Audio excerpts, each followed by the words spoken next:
Hello friends, welcome back to Amma's kitchen. నేను మీ సౌజన్య. ఈరోజు మనం బోడకాకరకాయ కర్రీని ఏ విధంగా ప్రిపేర్ చేసుకోవాలో ఈ వీడియోలో మీకు చూపిస్తాను.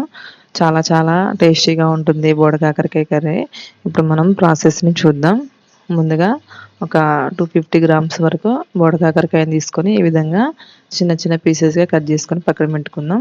ఇప్పుడు స్టవ్ ఆన్ చేసుకొని ఒక ప్యాన్ పెట్టుకొని అందులో ఒక 3 స్పూన్ల వరకు ఆయిల్ని వేసుకోవాలి. ఆయిల్ హీట్ ఎక్కాక ఒక స్పూన్ పోపు గింజల్ని వేసుకోవాలి. ఇప్పుడు మనం సన్నగా కట్ చేసి పెట్టుకున్న ఉల్లిపాయ ముక్కలు వేసుకోవాలి. అలాగే ఒక 2-3 పచ్చిమిర్చి కట్ చేసుకొని వేసుకోవాలి. ఇప్పుడు ఉల్లిపాయ ముక్కలు మగ్గినాక అందులో ఒక 2 రెమ్మల వరకు కరివేపాకు వేసుకొని ఒక పావు స్పూన్ వరకు అల్లం వెల్లుల్లి పేస్ట్ వేసుకోవాలి. అల్లం వెల్లుల్లి పేస్ట్ పచ్చివాసన పోయేంత వరకు వేగినాక ఇప్పుడు అందులో ఒక పావు స్పూను పసుపు వేసుకొని కలుపుకోవాలి. ఇప్పుడు మనం కట్ చేసి పెట్టుకున్న బోడకాకరకాయ ముక్కల్ని అందులో వేసుకొని మొత్తం ఒకసారి కలుపుకోవాలి. ఇప్పుడు మూత పెట్టుకొని ఒక 2-3 నిమిషాల వరకు మనం మగ్గించుకోవాలి. బోడకాకరకాయ పీసెస్ని ఒక 2-3 నిమిషాల తర్వాతకి మూత తీసి ఒకసారి కలుపుకుందాం. మనకి పీసెస్ మగ్గిపోయాయండి.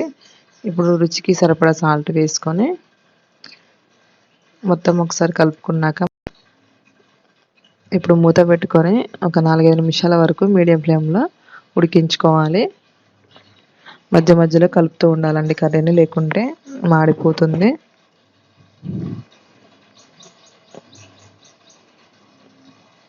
ఒక 4-5 నిమిషాల తర్వాతకి మూత తీసి ఒకసారి కలుపుకుందాం. మనకి పీసెస్ మెత్తగా ఉడికిపోయాయి.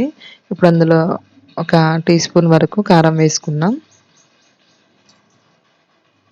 కారం వేసుకొని మొత్తం ఒకసారి కలుపుకోవాలి.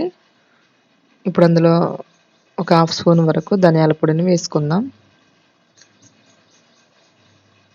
వేసుకొని మొత్తం ఒకసారి కలుపుకున్నాక ఇప్పుడు మూత పెట్టుకొని లో ఫ్లేమ్లో ఒక 2-3 నిమిషాల వరకు ఉడికించుకోవాలి కర్రీని. అలాగే కొంచెం కొత్తిమీర వేసుకొని ఒక 2-3 నిమిషాల వరకు మనం కర్రీని ఉడికించుకోవాలి. ఫైనల్గా మనకి బోడకాకరకాయ కర్రీ అనేది రెడీ అయిపోయిందండి. చాలా చాలా టేస్టీగా ఉంటుంది బోడకాకరకాయ కర్రీని. మీరు ఒకసారి ట్రై చేసి చూడండి. Thanks for watching.